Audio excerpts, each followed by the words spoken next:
तुमच्याकडे दुरून आलेलो आहे. एक संवेदनशील म्हणून मी तुमच्याकडे आलोय.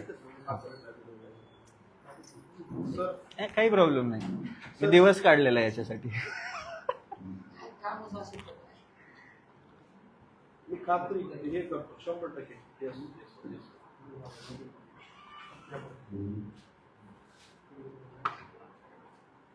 मी कोणता राजकीय पुढारी नाही, कोणत्या पक्षाचा पदाधिकारी नाही आणि माझ्या डोक्यावर कोणाचा हात नाही, हे मी आधीच सांगतो. दुसरी गोष्ट, ठीक आहे, अतिक्रमण होतं, मान्य आहे, अतिक्रमणाचं समर्थन आम्ही करत नाही. पण ते कुलकर्णी नावाचा एक नीट परीक्षा फोडणारा भिकारचोट होता, त्याचं का तोडलं नाही तुम्ही? माझ्या नजरेमध्ये तुम्ही थांबा ना. कुलकर्णी नावाचा नीटचा पेपर फोड्या, बीड जिल्ह्यामध्ये त्याची अनधिकृत बांधकामं खूप आहेत. तर त्याचं तोडण्यासाठी तुम्ही एवढी तत्परता का घेतली नाही? ही आजी मागच्या 20 वर्षापासून ना तिने कुठं बांधकाम केलं, ना कोणतं तिथं तिने अतिक्रमण केलं. ती फक्त भाजी घेऊन बसायची. ठीक आहे, रस्त्यावरती बसायची, अतिक्रमण होतं, तुम्ही नोटीस देऊन किंवा काढून, कारण की तुम्ही पावती घेता, बरोबर, मग सांगायचं आधी की तुम्हाला काढावं लागेल. पण ते कोणत्या पद्धतीमध्ये काढलं गेलं हे अख्ख्या महाराष्ट्राने बघितलं. ही माणुसकी नाहीये, हे संवेदनशील मन नाहीये. सगळ्यात पहिलं तर ज्या अधिकाऱ्यांनी हा आदेश दिला तो निलंबित झाला पाहिजे. ज्या कर्मचाऱ्यांनी या महिलेला हात लावला त्यांच्यावरती गुन्हा दाखल होऊन योग्य ती कारवाई झाली पाहिजे, कारण की या महिलेचं वय कमी नाहीये, पहिली गोष्ट. दुसरी गोष्ट, त्यांच्या घरी जाऊन आलो, त्यांचं घरही बघितलं. ती काही करोडपती नाहीये, भाजीपाला विकून खूप मोठी झाली असं काही नाहीये. तिच्या डोळ्यातल्या अश्रूंची किंमत काय मोजणार तुम्ही आणि काय कारवाई करणार याचं मला उत्तर आहे. काय आहे, मागे काही दिवसांपूर्वी आपल्या इथं अण्णाभाऊ साठे चौकामध्ये एक ट्रक एका महिलेचा मृत्यू झाला त्यामध्ये. आणि आपल्या इथल्या शहरामध्ये जे काही स्ट्रीट वेंडर्स आहेत जे की चौकाच्या मध्यभागी किंवा कॉर्नरला बसतात, त्यांना आपण बाजूला काढतो. त्यानुसार आपण कारवाई सुरू केली. मावशी ज्या आहेत तिथं भाजी मंडई आहे, तिथं रस्त्याच्या दोन्ही बाजूला भाजीपाला विक्रेते बसतात. आपण त्यांना काढलो नाही किंवा काढणारही नाही, कारण त्या रस्त्यावर भाजीपाला विक्री पूर्वीपासून होते. बाजूलाच भाजी मंडई आहे, तीही व्यवस्थित चालू आहे. समजा फक्त ह्या मावशीचा आणि तिथं जे 3-4 लोक आहेत त्यांचा विषय असा होता की मध्य भागावर जो लाईटचा पोल असतो तिथं ते बसतात. आणि तिथं काय झालंय, एक शाळा आहेत, 2-3 शाळा आहेत, शाळेला जाणारे विद्यार्थी, त्यांचे पालक 4 व्हीलर वगैरे घेऊन जाताना टर्न आणि त्यामध्ये अडथळा येणं आणि ट्रॅफिक जाम होणं हे त्रास होता. आणि दुसरं काय आहे, यांच्या पण जिथं ते बसतायत ते धोकादायक स्थितीत होतं, कारण टर्न मारताना एखाद्या वेळेस जर लक्षात आलं नाही तर दुर्घटना होऊ शकते, अशीही परिस्थिती. माझ्या मते मावशींना बऱ्याच वेळेला सांगितलंय यापूर्वी सुद्धा की तिथून उठा, मग उठले नाही. काल काढण्यासाठी आमची लोक जेव्हा गेली त्यावेळेला परत सांगितलं सगळ्यांना. तिथले जे 3-4 लोक आहेत ते हटली, म्हणजे जेव्हा बळजबरी करणार आहे नगरपालिका निदर्शनास आलं ते लोक बाजूला झाले, परंतु मावशी काही बाजूला झाल्या नाही.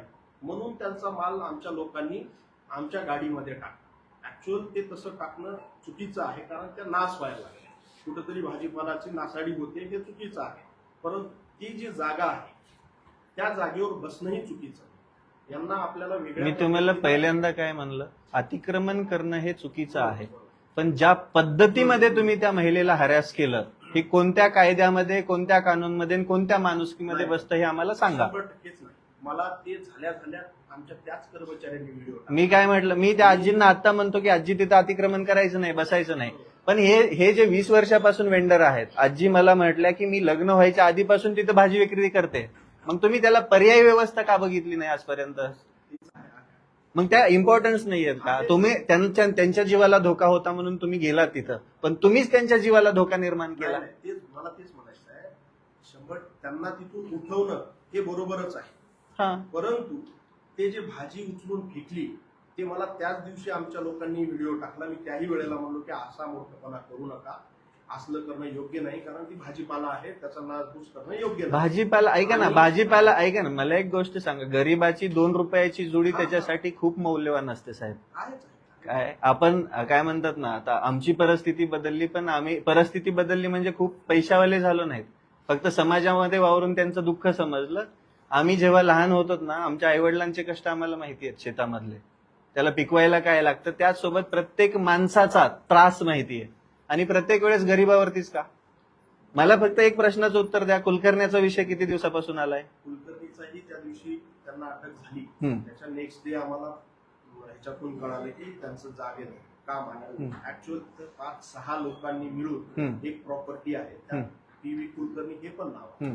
त्या जागेवरती आमची टाउन प्लॅनिंग डिपार्टमेंट ते अतिक्रम कमीच कमी ते नवी मंडई जुनी मंडई इकडे आली का तेव्हापासून त्याच जागेवर आहे. ते चौक तेवढाच होता का आजी? आधी लहान होता रस्ता, एवढा चौक होता तिथं, नाली होत्या तिथं, सडक केलेली नव्हती. मी अशा आळ्या झाडून बसायची. आम्ही म्हणत नाही रस्ता नावावरती करा, किंवा आम्ही हे बी म्हणत नाही की त्यांचं अतिक्रमण काढू नका, पण ज्या पद्धतीने मध्ये काढल्या गेलं त्याच्यावरती कारवाई काय करणार हे आम्हाला सांगा. कर्मचाऱ्यांना नोटीसही दिली. ऍक्च्युअल काय आहे सर, आमचे हे जे सफाईचे कर्मचारी असतात, सफाई कर्मचाऱ्यांचा काही दोष नाही. ऐका, त्यांना कोणी आदेश दिला तो, आणि जर तो आदेश तुम्ही दिला असेल तर तुम्ही. राईट तेच सर, आमची जी लोक काढतात ते ऍक्च्युअल सफाई कामगार, आणि त्यांच्याकडून हे झालंय की ते फेकणं वगैरे वगैरे, ते त्याबद्दल मी त्यांना, आमचे जे विभाग प्रमुख आहेत त्यांना नोटीस पण दिली कालच. तर मी त्याचा खुलासा घेतो, पुढची कारवाई नाही, आम्हाला निलंबन हवंय. करता येईल. ज्या अधिकाऱ्याने, हे बघा, सफाई कर्मचारी बी गरीब आहेत. एक मिनिट, त्यांना काही करणार सफाई कर्मचारी पण गरीब आहेत, त्यांच्यावरती कारवाईचा काही अधिकार नाहीये. त्यांनी, हे बघा, त्यांना कोणीतरी फूस लावली, ते आक्रमक झाले, पण त्यांना ज्याने कोणीही दिलेला आहे, आदेश दिलेला आहे, ज्या कोणत्या तुमच्या नगरपालिकेच्या अधिकाऱ्याने तो आदेश दिलेला आहे, त्याने तो, किंवा तुम्ही दिला असेल तर तुम्ही, निलंबनाची कारवाई झाली पाहिजे. ते करतो. मी त्यांना नोटीसही दिली आहे. आणि पहिली अजून दुसरी गोष्ट, त्या महिलेचे पैसे गेले, त्या महिलेचं कालचं झालेलं नुकसान, त्याला जिम्मेदार कोण? ठीक आहे ना, तर तुमच्या अतिक्रमणामध्ये एखादं पाल येत असेल, पण त्या महिलेने विकत घेतलेला भाजीपाला, तिने कमवलेला दिवसभराचा पैसा, तो उचलण्याचा काय अधिकार? नाही सर, ते आम्ही संवेदनशीलपणे बघू, ते आम्ही बघू सर. मी लोकप्रतिनिधींशी पण चर्चा केली त्यामध्ये. आता लोकप्रतिनिधींनी मदत केली, पण मी सरकारला विचारत आहे याच्यामध्ये नगरपालिका ऍज अ युएलबी म्हणून माझे नगराध्यक्ष, उपाध्यक्ष किंवा आम्ही सगळे मिळून त्याला करू, आम्ही ते करू. आणि त्यांना पर्यायी जागा उपलब्ध. तेच आमच्या इथं ती एक भाजी मंडई आहे, जिथं की आतमध्ये लोक बसत नाहीत, रस्त्यावरच बसतात. आणखी एक आम्ही भाजी मंडई उभी केलेली आहे, वातानुकूलित भाजी मंडई म्हणून झालेली आहे. तिथंही जाण्यासाठी लोकांनी नकार का? ते एकतर मागं आहे. आता काय झालंय, नागरिक हे रस्त्यावर उभे राहून भाजीपाला खरेदी करतात, त्यामुळं सर्व लोकांना रस्त्याच्या कडेला येऊन भाजीपाला विकायचा. मध्ये एक वातानुकूलित भाजी मंडई बीड नगरपालिकेनं पूर्वीच केली, साधारण 2020-21 साली. तेव्हापासून ती बंद आहे. तिथं जाण्यासाठी हे सगळेच नकार देतात. आता आम्ही परत त्याच्यामध्ये आम्ही 4 बाया बसलो, एक व्यापारी तिथं आला नाही, आम्ही तिथं एक महिना बसलो. ते तिथं भाजीपाला घेण्यासाठी गिराईक आलं नाही म्हणून ते मग नंतर बंद झालं. तिथं हे विक्रेते बसले नाही. आम्ही परत एकदा पर्याय काढू. आज रोजी काय आहे सर, रस्त्याच्या कडेला, एकदम कडेला बसलं तर किमान मध्य भागातून लोकांना जात आहे. या ज्या जागेवर बसत होत्या ते अतिशय चुकीची जागा आहे. त्याच ठिकाणी दोन्ही बाजूला जी बसणारी लोक आहेत, तिथं बसलं तर एक वेळेस. या बीड शहरामध्ये किती लोक चुकीच्या जागी बसत असतात? नाही ते नाही. मी अशा बऱ्याच ठिकाणी वैयक्तिक जाऊन, जसं राजीव गांधी चौकामध्ये सुद्धा ट्रॅफिक जाम होते, तिथं वैयक्तिक मी स्वतः जाऊन तिथल्या सर्व भाजीपाले विक्रेत्यांना 2-3 वेळेला सांगितलंय, उठवलं सुद्धा. परत ती लोक आम्ही जिथं सांगतो मार्किंग करून देतो तिथं बसतात, पण नेक्स्ट डे परत कॉर्नरला येतात. कॉर्नरला आल्यानंतर जेव्हा ट्रॅफिक जाम होते, परत नगरपालिकेच्या नावावर. मग अशा वेळेला ही सुविधेसाठी बनवली आहे, पण ऍक्च्युअल तुम्ही हा विचार का, आता एखादा व्यापारी आहे, तो काय करतो, मार्केटमध्ये कुठं माणसं येतात तिथंच तर थाटणार ना. सिंपल गोष्ट हे बघा, समजून घ्या तुम्ही. आजपर्यंत कोणत्याही व्यवस्थेने केलेल्या कामांचा माणसं यूज का करत नाही? कारण की त्याचा फायदा नाहीये. आलं लक्षात? मग तुम्ही अजून एक आता ह्या महिला जिथं भाजी विकताय किंवा फळं विकताय किंवा तिथं विक्रेते, त्या सगळ्यांचंच तुम्ही काढलं असतं तरी बी मान्य होतं, मी इथं आलोच नसतो. हे अतिक्रम आहे सगळं, तर हे काढलं गेलं नाही. सगळ्यांचं मी तेच सांगतो सर. त्यामध्ये काय थांबा, थांबा. भाजी मंडईचा परिसर आहे. भाजी मंडई जस्ट त्याला खेटून आहे पाठीमाग. तिथं रस्त्याच्या दोन्ही बाजूला व्हेंडर्स बसतात. त्यांच्याबद्दल आम्ही कारवाई करतच नाही आहोत. या मध्यभागी बसतायत, त्यांना जागाच दिली नसेल कोणी, उभाच नाही राहू दिली, मग त्यांना उपलब्ध ऐका तुम्ही संरक्षण द्या ना. हे बघा कसं असतं माहिती की एखादं त्याच्या पाठीमागं दुकान असेल, तो त्याला त्रास देत असेल, बसून देत नसेल कोणी, मग त्या म्हणजे तुम्ही थांबा. एक मिनिट ऐका ना.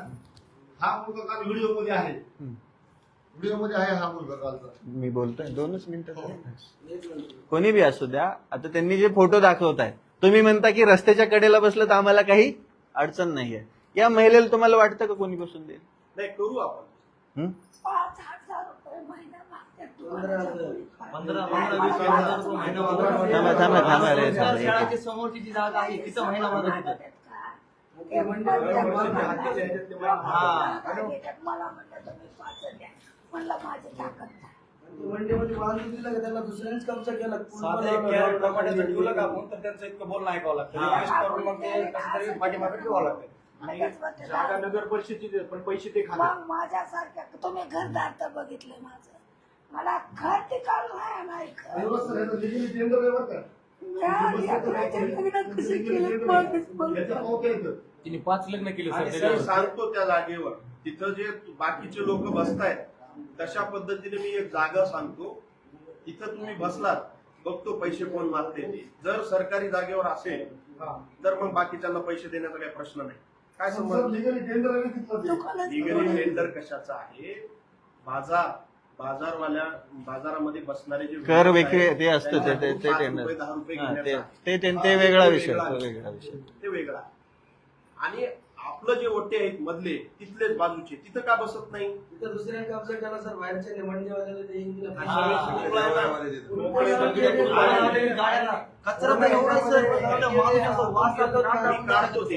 तुम्हाला अजून एक आता ऐका अजून एक याच्यामध्ये तुम्ही जी बिल्डिंग सांगताय किंवा जी जागा सांगताय तिथं अस्वच्छता आहे. काय होतंय? जर तुम्हाला दाखवलं तर तुम्ही तिथं जाणार की नाही? तिथं काय आहे? तिथं काय आहे? मी जाऊन आलो, मी गेलो तिथं, नगरसेवकही होते. तिथं काय असं आहे, हेच लोक यांचा माल तिथं एक जाळी करून दिलेली जी असते त्यात ठेवतात आणि सायंकाळी जाताना ही सगळा कचरा तिथं डंप ते करतात. किरायने दिलेले सर गाडी ते. ज्यांना आपण अलॉट केले, इथे ज्यांना पैसे आम्ही खाते, अलॉट ज्यांना आपण अलॉट करतो त्यावेळेस ज्या हे लोकांना बघा allot एक केले सिंपल ते गोष्ट आहे. प्रत्येक वेळेस आम्ही यांच्या पाठीमागे उभं राहून तिथं वॉच करू शकत नाही. धनदांडगी लोक या गरिबांवरती अन्याय करत आलेत, व्यवस्थापन त्यांच्यावरच अन्याय करते. हा सगळ्यात मोठा प्रॉब्लेम आहे, सगळ्यात मोठा. कोणत्या अँगलने कालची जी घटना झाली ती कोणत्या अँगलने ही काय म्हणतात ना सरकारी कर्मचारी करू शकतात बरं? तुम्ही म्हणतात नोटीस थांबा तुम्ही म्हणतात नोटीस दिली वगैरे वगैरे. नोटीस देऊन काय होणार आहे? त्या माऊलीचं दुःख कमी होणार आहे? अख्ख्या महाराष्ट्राने तिची हॅरेसमेंट बघितली. एवढं सर ओढले ते आम्ही सांगतो. मला 100 किलोमीटरवरून इथं यावं वाटलं का? कारण की ती माझ्या मनामध्ये ही झाली, ती गदगद निर्माण झाली का? मग तुम्ही करत असताना जरा व्यवस्थित करा ना गोष्टी. बरं तुम्हाला द्यायला लागतील ते पण ते आम्ही शोधतोय आणि त्यानुसार कारवाई होणार आहे. ते करू सर. आता फक्त एवढा विषय आहे की रस्त्याच्या मध्ये बसल्यानंतर ट्रॅफिकला जो त्रास होतो आणि दुसरं टर्न होताना जो अण्णाभाऊ साठे चौकामध्ये जो विषय तुमच्या अतिक्रमण काढण्याच्या मोहिमेला माझा विरोधच